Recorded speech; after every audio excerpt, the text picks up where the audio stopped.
Got about 8 seconds to go before the 2 o'clock time for question time. So, good.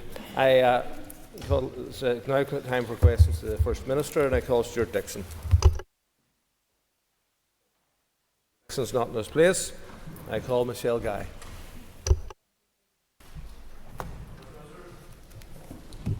The online environment is becoming increasingly unsafe for women and for girls. Online abuse normalises harmful behaviour and can have long-lasting impacts. The End Violence Against Women and Girls strategic framework recognises the need to address online harm.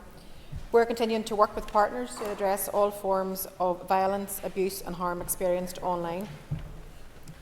Ofcom has responsibilities for addressing harms to women and girls online, and junior ministers recently met with Ofcom officials to discuss their work and also their ongoing plans to help protect everyone online, including women and girls.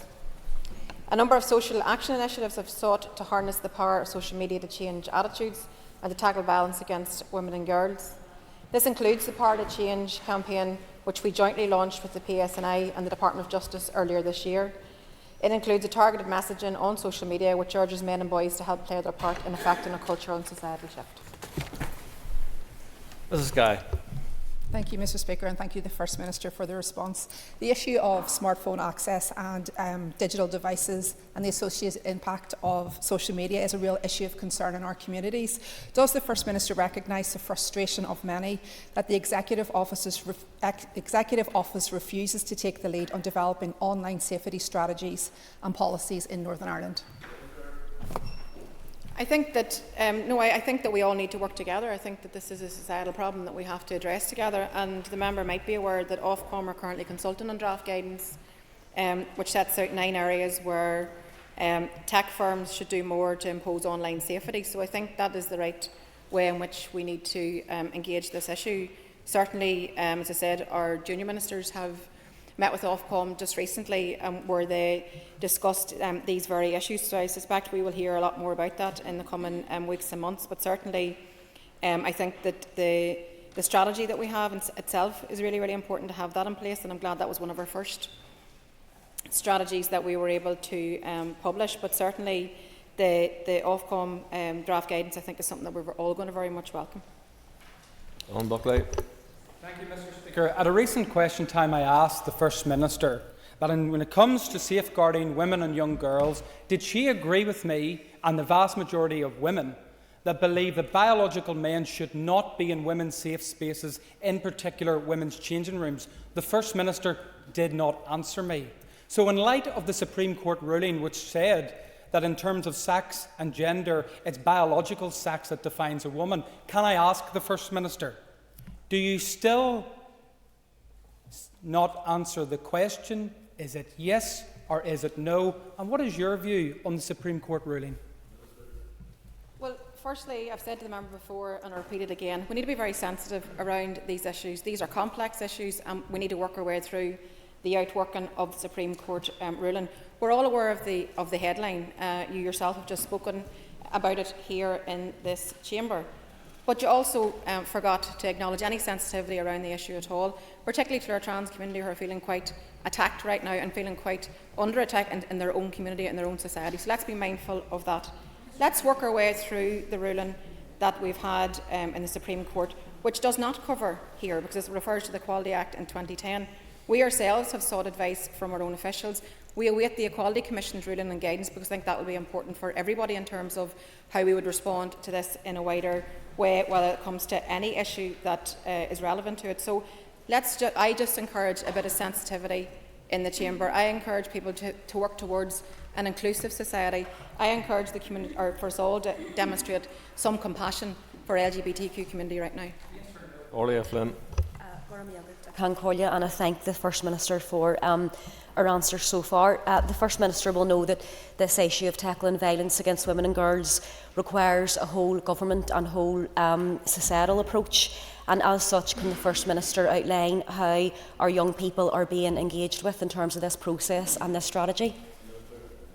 Well, thank you for that, and I think you're absolutely right. It does require that whole of government, whole of society approach if we're going to end the scourge of violence and misogyny towards women and girls, whether that be online, at work, in school or at home. So I think we all have to continue to reach further to do everything that we can, and I think we need to make the space to ensure that in particular the voices of our young people are heard, because for young people growing up in today's world, it is a very complex world and things are very different than to even whenever I grew up. So I do very much value the work of our strategy team in terms of working with the Education Authority, the youth engagement team over the past 2 years to kind of build that wider societal approach, but to very much listen to and engage with youth panels right across the north in terms of giving them a voice in the work that we develop in terms of trying to respond to this societal issue which we have. I can say to you that we've also established youth reference groups, and I think that these will be crucially important because they also include the Commissioner for Children and Young People. We've got the Secondary School Student Union, we've got the Youth Forum, we've got Girl Guide in Ulster, we've got a whole raft of young people's groups that are coming together to help shape this. And I think in particular in relation to, the member may have saw the Power to Change campaign, that in itself is very much something that young people got engaged in and actually helped us to devise that work. So collaboration is going to be key, and for my part, we'll continue to engage with young people and others out there in terms of amplifying their voices and empowering our young people actually to speak up. So I think it's only by speaking out and highlighting these issues that we can make the difference that I'm sure all agree that we want to see in our society. Cara Hunter. Thank you, First Minister, for your detailed answers so far. Can you confirm whether a review of the 2020 to 2025 online safety strategy is planned? And if so, will you ensure it includes a specific focus on ending violence against women and girls online? And also, First Minister, if you've had any recent conversations with Ofcom on these matters? Yeah, as I've said, actually, our junior ministers just recently, in the last number of weeks, met with Ofcom to chat out the work that they're doing, and in particular the work that they're doing around the strategy going forward. So what does that look like? And we're hoping that, well, Ofcom themselves have set out 3 objectives in terms of what it hopes the draft guidance will achieve, and that is to give providers a detailed and holistic framework for understanding harms to women and girls online. So this is very much geared towards those service online providers, to set out practical and ambitious steps that providers can take to secure women's and girls' safety online, and then to encourage service providers to take action to achieve a safer online for women and girls. So they have set out 9 actions, which essentially says to technology firms, this is what you must do, and then we all can hold them to account. But they intend to publish that guidance by the end of this year, and then to publish an assessment of how the providers are responding to these recommendations, and they're going to do that in the first half of 2027, so about 18 months into the publication, and hopefully we'll start to see positive changes in terms of what we see then.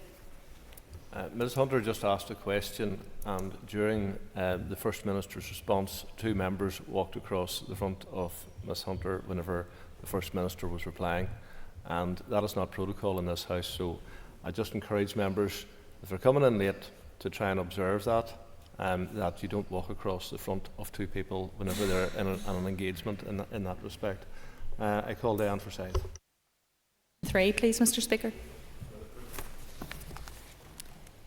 The reform and transformation of our public services is an executive priority as laid out in the programme for government. The voluntary and community sector is obviously a key partner in helping to address the challenges facing our public services here.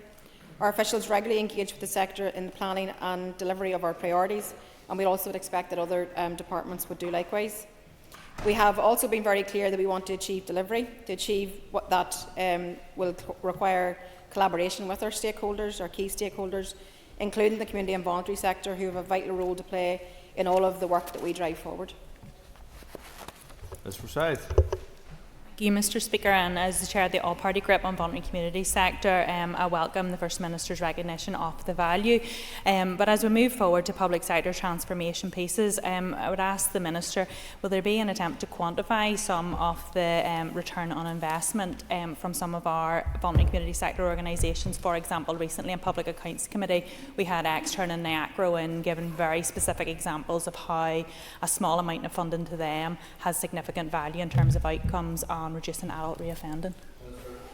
I have no specific conversations in relation to that measurement piece, but I do think it makes good sense. I think that as we move forward to establish our delivery, having established our delivery unit, and we move to transform public services, then we have to open our eyes to the things that work very well in society, and quite often from my experience, and sounds like it from your own also, the community and voluntary sector do provide services that if it was brought back into within the control of departments, it would cost an awful lot more. So I think if we can find ways to ensure that we, I suppose, properly capture what they do for what we invest, and then perhaps ramp that up where it works best. So certainly I can take that away, and we can discuss that as part of our delivery unit work as we advance that even further. And I thank the First Minister for her responses so far. Can I ask the First Minister to detail her thoughts on the benefits of community and voluntary sector partnering with government in delivering services that support and that build communities? Yeah, I mean, I think, as I said, I think that we all and all of our constituencies can attest to the value of the community and voluntary sector, and very much so that they're the lifeblood of our local communities. And the work that they do on the ground on a day-to-day basis really makes a difference to people's lives. So I would absolutely concur in terms of commending the work of our community and voluntary sector. I see it every day in my own constituency. I see what's being done at a very local level, whether that be the GAA, the local sporting organisations, whether that be the local community groups, local residents associations. So many charities out there, senior citizens groups, those that work with our migrant and newcomer communities. There's just so much to be appreciative of in our society, and I think all of that helps to build a better and wholesome society for us all. So I think in looking forward, particularly given the challenging fiscal climate that we face, we need to continue to learn from what works well, actually, and replicate it and do more of it, and actually work in tandem, as I said, with our community and voluntary sector into how we can better design public services, and that's a conversation which I'm certainly up for having. Paula Bradshaw. First Minister, for your answers so far on this issue. I very much agree with the sentiments that you have raised in responding to this question today. I suppose one of the issues that we all hear from the community and voluntary sector is the issue around sustainability and funding pressures, and I'm wondering what role you can play as First Minister in terms of ensuring their continued delivery into the future. Thank you. Minister. Yeah, I suppose what I can say is that we will continue to work with them, and I think that's vital. We have to have that open communication, because they can help us so much in terms of what we want to achieve, particularly when it comes to the transformation agenda, doing things better. So I certainly will continue to work with NICFA as their representative organisation, but also with many others. You only have to take a look at what is delivered across a whole raft of services by the community and voluntary sector, whether that be Sure Start, a great example, I think, of community and voluntary sector working with the department, the work in the health improvement area. Even within our own department, we have brought forward a pilot programme which actually is about collaboration, test and learn pilots, which are exploring how we can better place collaborative working between government departments and the community and voluntary sector. And if that's something, that model that we test and works, then it's something that I would like us to pick up and run with. So I think there's an openness on our part to engage and to continue to listen to those that are providing services on the ground, because ultimately at the end of the day I think they're best placed actually to give us advice as to how things are working or not. Thank you, Mr. Speaker. First Minister, you mentioned the Reform and Transformation Unit. We haven't heard that much about the detail of its working. Has it been set up, and when will the House have a detailed update on its work? Sir. So it's not just one area of work. We've identified a whole range of areas of work. So I can tell you that we have our Public Sector Transformation Board. So that's already established. It's a non-statutory and independent body whose primary role is going to be to advise and make recommendations on how to utilise funding which has been ring-fenced for transformation. We've got our sustainability plan, which has been agreed by the Executive. We have just recently, as part of the reform package, Minister O'Dowd had announced the 129 million for 6 transformation projects, and we're hoping to make more announcements on that actually very, very soon. We have established the delivery unit then also within our own department. So you can see there's a whole raft of a transformation package and reform package that will, which I think will make our dividends over the weeks and months ahead. And then in addition to that, the work around AI, how that can be used and harnessed more, is another area in which we are focused on as well. Kelly. First Minister. With your permission, Mr. Speaker, Junior Minister Riley will answer this question. We know the significant and positive impact the current Urban Villages programme has had in communities working through successful delivery of the remaining capital projects, which will increase access to shared space facilities and continue to promote integration across the 5 urban village areas and beyond. We have set out the strategic direction for urban villages, which includes completing the current Urban Villages plan and securing the sustainability of capital projects by supporting these community organisations taking forward large capital projects. Mr Kelly. Thank you, and my thanks to the Junior Minister for her answer. And just to welcome the Holy Cross Boys School Council and their teachers who are up in the public gallery at the moment, before moving on. In terms of looking forward, can the Minister detail the criteria to be part of Phase 2 of the Urban Villages programme? Yes, Garamaya, and I thank the member for that question, and can I also echo his very welcome to the school above. So yes, as we come to the end of Phase 1 of the Urban Villages initiative, it is worth reflecting that this project has supported a range of community-led, cross-cutting and capital projects that have made a real difference to improving good relations. Along with Junior Minister Cameron, we have visited many of these projects, and I know that the member has been supportive of this work in his constituency of North Belfast.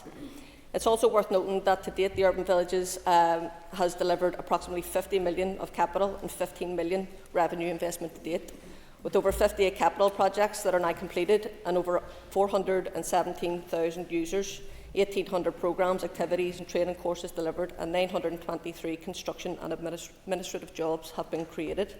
In terms of looking to the future, we're planning for a future Urban Villages programme, which includes joined-up delivery between departments that will enhance the linkages Urban Villages has made in supporting ministerial priorities. We've also established a working group to take forward the development of Phase 2 of Urban Villages, which includes establishing the criteria for the future programme. And as I've said, once the criteria has been agreed, we will of course come and update members on that. John Dodds. Mr Speaker, question number 5, please. Minister. With your permission, I will answer question 5 and 13 together.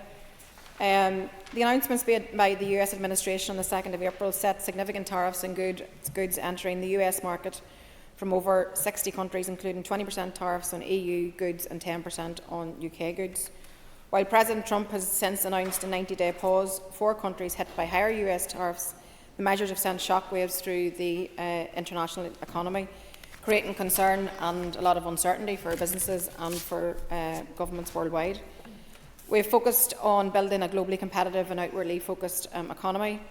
The US is an important trading partner for us. In 2024 alone, we exported 1.7 billion of goods to the US and imported 0.75 billion imported 0.7 billion.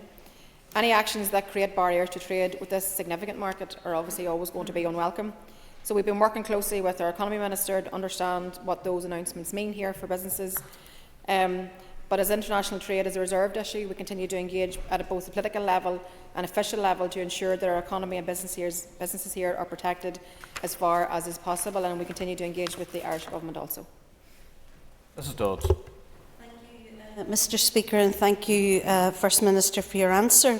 However, it was a very general answer. Could I ask specifically, should President Trump reimpose those tariffs? Northern Ireland will obviously be hugely disadvantaged being in the single market for goods and having to apply the EU Customs Code, and therefore liable to pay duty on US goods coming into Northern Ireland. What specific measures have you suggested to the UK Government that they might employ in order to protect Northern Ireland? The question was a more general question, but let's be very clear. Tariffs will serve none of us well. I think tariffs are bad for business. Tariffs create uncertainty. Tariffs can lead to so much uncertainty that we end up with a hike in inflation. So this is not a good scenario for anybody to be in.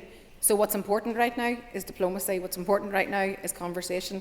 What's important right now are identifying what our priorities are here locally, and we have done so working with the Economy Minister, and we continue to engage with the British Government, with the Government in Dublin also, and we have done so over the course of the last number of weeks. Unfortunately for us at this moment in time, international trade is still a reserved issue, so therefore we need to continue to engage with Jonathan Reynolds, the Minister for State, for business and trade and work out a strategy as far as possible. But to be very clear to yourself, the Economy Minister has advised that she has set out 5 key asks in terms of our own circumstance here, because we have a particular circumstance that needs to be recognised. And we've made that point that whenever it comes to these discussions, because we're going to go back to this after this 90-day pause comes to an end, whenever they get back around the conversations and lead up to that period, that we have asked that they keep our unique circumstances in mind. So that is to the fore of all the conversations that are had,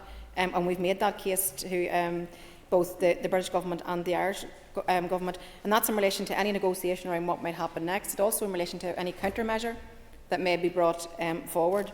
We've also asked, or Kiva has also asked, for the Government to act in concert and to minimise any divergence between Britain and the EU.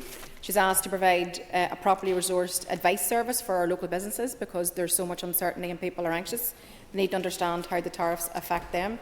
I know that she's also held a round table with businesses here to understand the implications and to advance that conversation with the governments as well. And the fourth thing is to improve existing trading initiatives, such as the reimbursement scheme and the waiver schemes. Your 2 minutes is up. Okay. And that we bring forward an economic package that protects our international competitiveness. I call Cathal Boylan. Apologies, Robbie Butler first.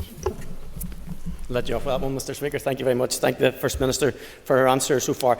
The Minister, I'm sure, will agree with me that businesses have had to bear the pressures of, through the Windsor framework of Brexit, and in terms of getting their duties paid back through the HMRC reimbursement scheme and the customs waiver scheme. The Secretary of State has outlined that that might be the recourse for businesses if the tariffs do apply here in Northern Ireland. Would the Minister agree with me that this is not a good nor useful tool to use, that businesses without money for up to 3 months are put under undue pressure, and has the Executive Office been involved in any conversations in that regard?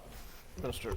Yeah, this is something that the Economy Minister also has raised with her counterpart, because if we find ourselves in a position, and we don't know if that's where this is going to end, but if we find ourselves in a position at the end of this where you have to apply for the reimbursement, for example, it needs to be simplified.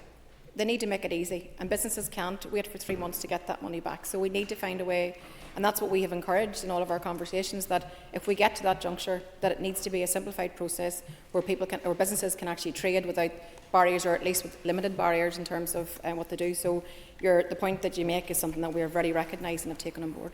Mr. Boylan. Thank you, Mr. Speaker, and I could thank the Minister for her answer so far.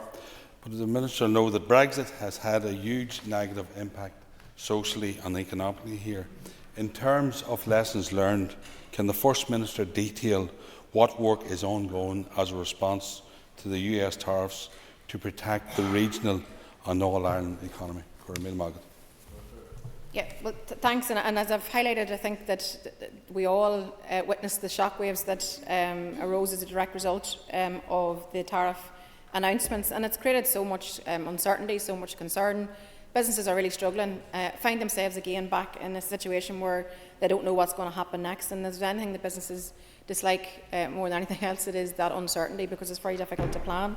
So throughout all of this crisis, myself, the Deputy First Minister, Kiva as the Economy Minister, we've engaged directly at Prime Ministerial level, at Taoiseach level, Secretary of State level. We will continue to ensure that the voice of our local economy is heard. But I take your point in terms of the all-island economy and the need to ensure that we have frictionless trade, because you can see the growth of the all-island economy over recent years now, and obviously we want that to continue. And I want to see free-flowing trade across these islands without barrier, without interruption, so that our businesses can flourish and our economy and our people can flourish. So we'll continue to work our way through this, I think, as we navigate our way through the uncertainty that this period that we're in obviously is dominated by. Donnelly. The First Minister for her answers so far. There is clearly currently great instability and uncertainty in global trade due to the Trump tariffs. Does the First Minister recognise the ongoing damage caused by trade friction of any kind, and recognise the need to maximise the benefits of Northern Ireland being able to trade, at least for goods, in all directions as freely as possible?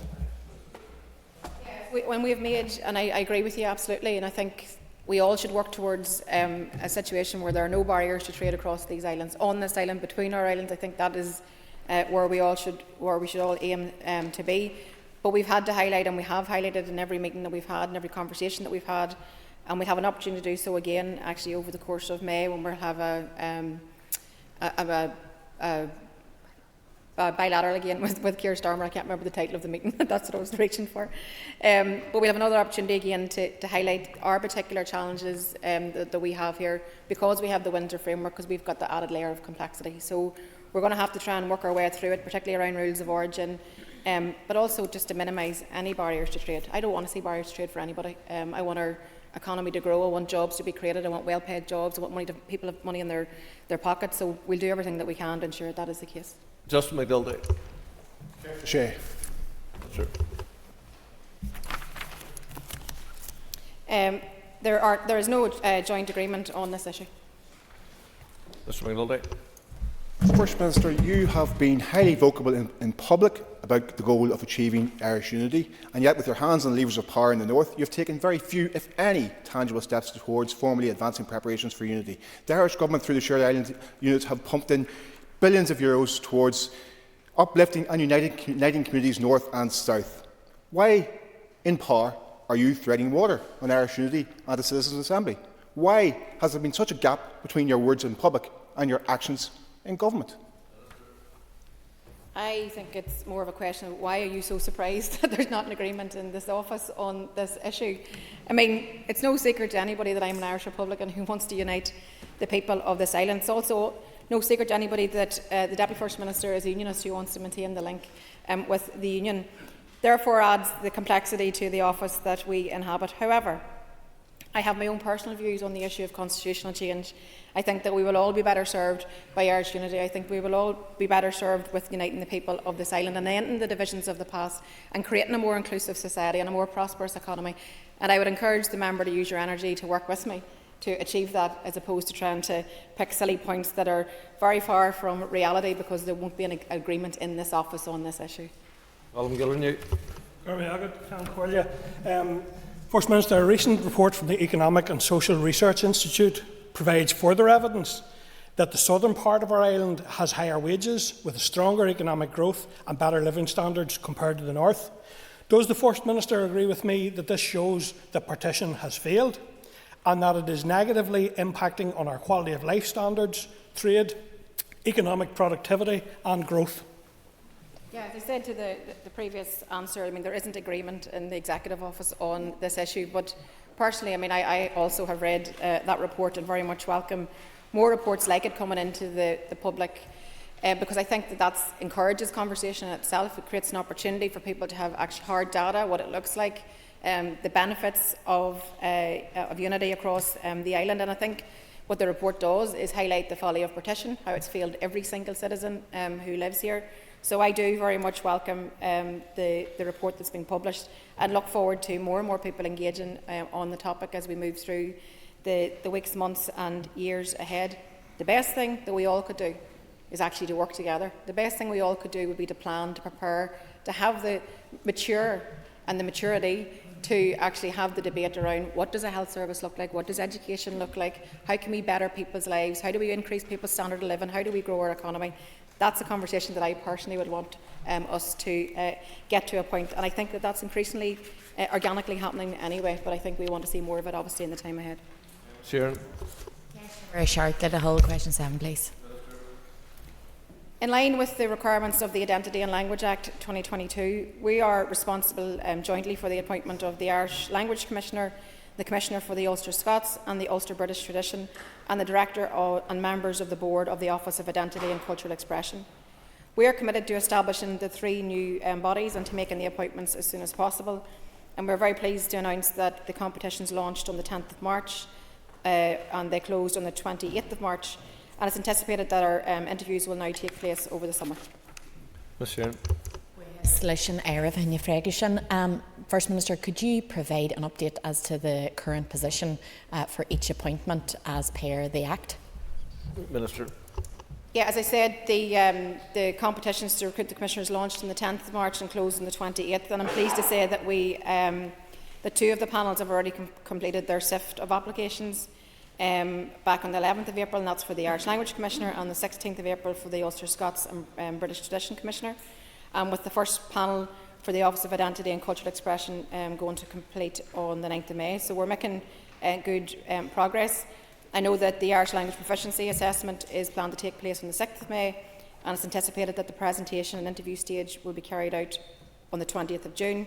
And then in relation to the Ulster Scots and Ulster British Tradition Commissioner, it's anticipated that the presentation and interview stage will take place on the 5th of June. So I think, as I said, that I look forward to getting to the point where we're hopefully able to appoint after the interviews that are held over the summer. It's taken a bit of time to get here, but I'm glad that we are at this juncture. That concludes the questions to the Minister. We now move to the oral questions to the First and Deputy First Minister's office, and I call Matthew O'Toole. Speaker, First Minister, you and your ministerial colleagues have been persistent even in blaming austerity, understandably, for constraints on public spending, right down to small sums of money. Your colleague, the Infrastructure Minister, said the £5,000 pedestrianisation of Hill Street couldn't happen because of austerity. In that context, are you comfortable with your colleagues spending tens of thousands of pounds on five-star hotels? And First Minister, have you, since you've been in this role, stayed in a five-star hotel at taxpayer expense? Minister. Look, I think a more general point to make is that, well, 2 points that I would make in relation to what you've just said. Firstly, austerity is a real thing. Austerity has happened. Yeah, I know you do. That's why you signed up to the letter that we all sent collectively to the British Government when we first formed the Executive. Austerity has hurt us bad, and we are dealing with a very difficult financial climate as a direct result of that, and continue to do so under this new Labour Government also. When it comes to public money, people should always be very, very prudent with public money, and everything needs to be value for money and needs to be proofed, and you need to be able to stand over every decision that is taken. I do not seek out five-star hotels. I do not seek out to waste public money. You may not seek it out, First Minister, but we do know that your colleague, the former Economy and Finance Minister, Conor Murphy, stayed in the Fullerton Hotel in Singapore, which says on its website that it reflects the full-blown colonial confidence of its builders. It cost more than £6,000 for him to stay there, much more than the cost of pedestrianising Hill Street. We all agree that austerity was bad, First Minister, but I ask you a specific question. Are you comfortable with your ministerial colleagues staying in five-star hotels, and have you stayed in a five-star hotel at taxpayer expense since you've been in this role? It's quite a straightforward question.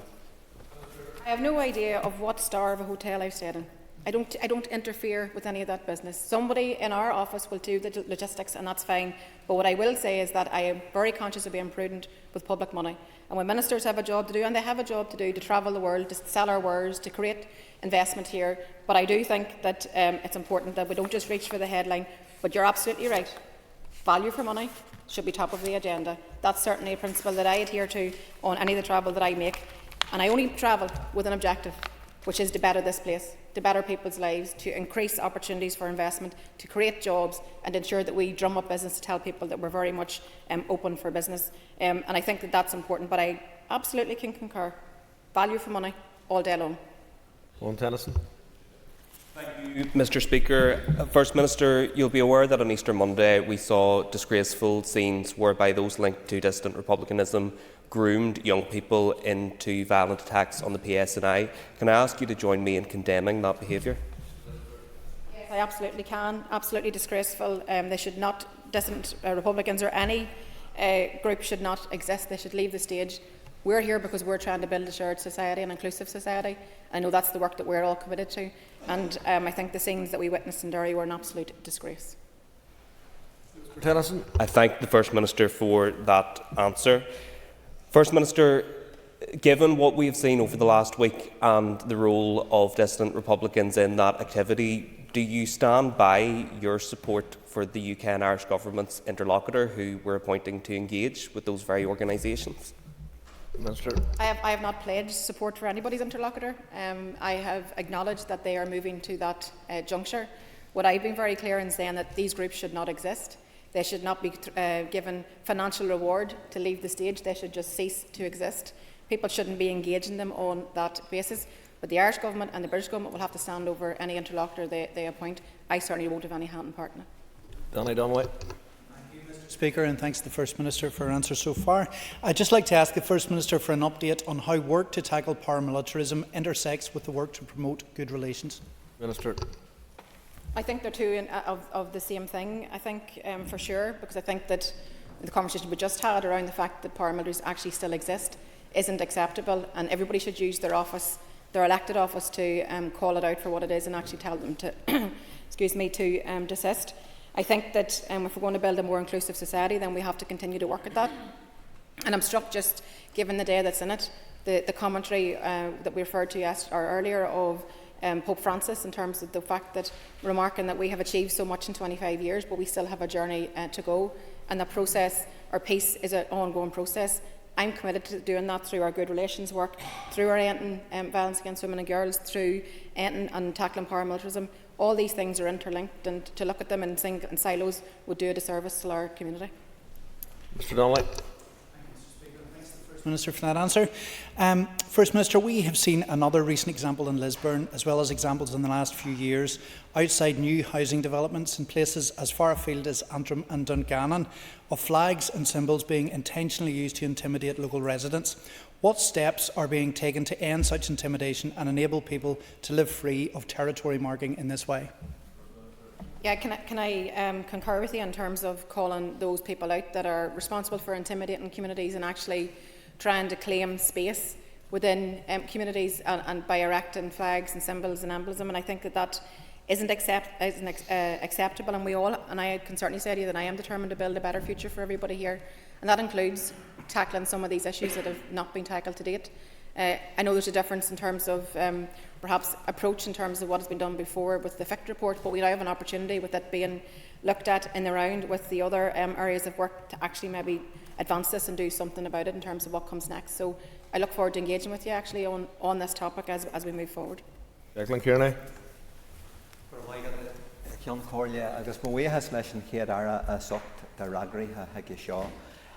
First Minister, earlier this month in Philadelphia, former Taoiseach Leo Varadkar made a speech in which he reiterated his very strong view that it is now time to move from Irish unity as an aspiration to Irish unity as a political and policy objective for an Irish government, and he called on us all to look to Irish unity as the defining challenge of our generation. What are your views on that intervention? Mr. In the vein of the previous conversation we had earlier, there's no joint office opinion on this issue, but I very much welcome his intervention. I think it's a very helpful intervention, and I just wish that more people had the maturity and the ability to actually enter into the conversation and to embrace it in a way that is actually, we could have one objective in terms of making everybody's life better, and I think that's the prize for us all in terms of what we can achieve here going forward. And I don't see any contradiction actually whatsoever in terms of being able to govern on a day-to-day basis in terms of public services and trying to better people's lives here, whilst also having that conversation alongside. I think it's happening organically. So I think for me it's about much more than sticking the north onto the south. For me it's about unity of people, and for me it's about building that better future for everybody. Mr. Kearney. And I am very sensitive to the fact that there is a divergence in thinking in relation to the issues relating to the constitutional future of our island within your office. But nevertheless, do you agree that it is now time for the British Secretary of State to set definitive criteria for the calling of a unity referendum? And do you agree that this British government should commence a conversation with the Irish government in relation to setting out the transition for Irish reunification? Yes, I mean, again, personal view, I think that it is the time to prepare, to plan, to engage, to have the conversations, and I think that this is work that clearly both governments as co-guarantors of the agreement need to put their minds to, and certainly I would like to have a more formal process where we are all able to engage around what this potential is, and I believe there is huge potential. That's why I think it's time for a Citizens' Assembly to be called. I think it's absolutely time for the Irish Government to begin that planning and preparation. And I think that, certainly my ambition for the people of this island is an island that is both inclusive, that's welcoming, where people can, have their views respected, their identity respected. There's a lot of continuity in the Good Friday Agreement because it's an international agreement that will carry through, so identity is very much protected. So I absolutely think that it's time to build a better future for everybody that calls this place home, and I would encourage both the Irish Government and the British Government, with responsibility in particular in relation to the criteria, to be fulsome and come forward with plans so that we all can understand what it is that we are working to. Orla Flynn. Cancolia. First Minister, earlier today the Economy Minister, Ciamh Archibald, announced her Good Jobs Employment Rights Bill. Can you give us your assessment of this announcement, please? Minister. I know that the Minister will be bringing forward lots of discussion in this chamber over the course of the next number of years, particularly in relation to her Good Jobs Bill, and I look forward to the debate in this chamber. I think there's no doubt that this is one of the most significant piece of workers' rights legislation ever to be introduced in the North. So I want to praise the work of the Economy Minister, of Ciamh Archibald, for progressing the work in this legislation. Key parts of that legislation itself will include paid leave for parents whose newborn is admitted to neonatal care.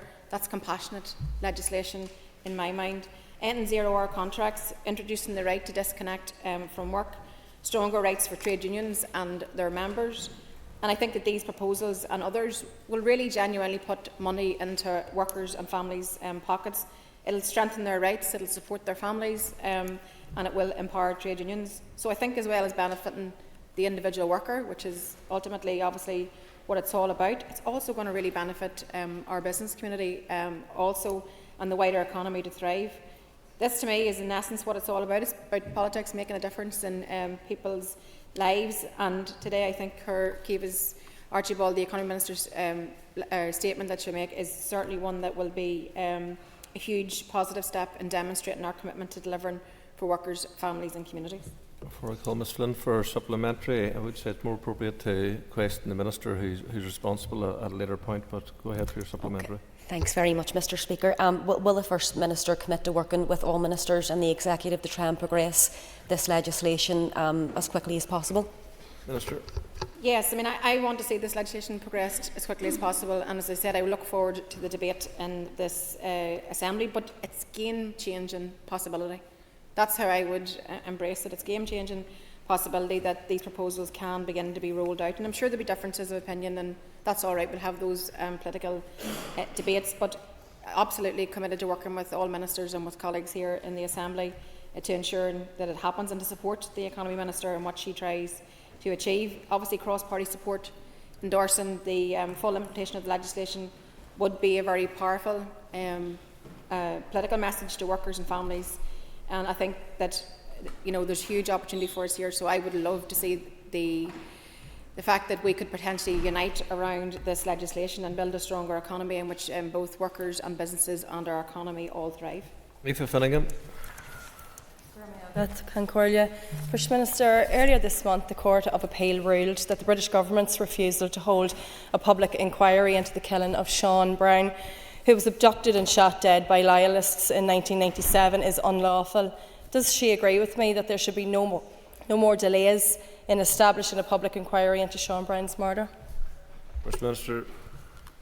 Thank you for that. And I've been at Bridie's side and will continue to be at the family's side, and I think that she herself is such a strong woman who's held herself with grace and with courage and with dignity, and stood outside the court early this month, and she made that direct plea to the British Government to not have her to travel to London. So I think that no matter how you look at it, the Lord Chief Justice Keegan has been clear. The decision to refuse a public inquiry cannot stand, and it's unlawful, and it's in breach of Article 2 obligations. So the British Government need to get on and grant the public inquiry. 5 times the legal system has said that this needs to happen. The Brown family have waited for far too long. It is time for them to have truth and justice and accountability, and they should not have to, and particularly Bridie at her age, should not have to endure the indignity and the insult of further delays and appeals to the legal process, because the British Government are burying their head in the sand and ignoring the reality of the fact that the courts have said that the family are entitled to have to ensure that they have the public inquiry. Ms Finnegan. What is the First Minister's view on recent engagements between the Irish and British Government on the issue of legacy? First Minister.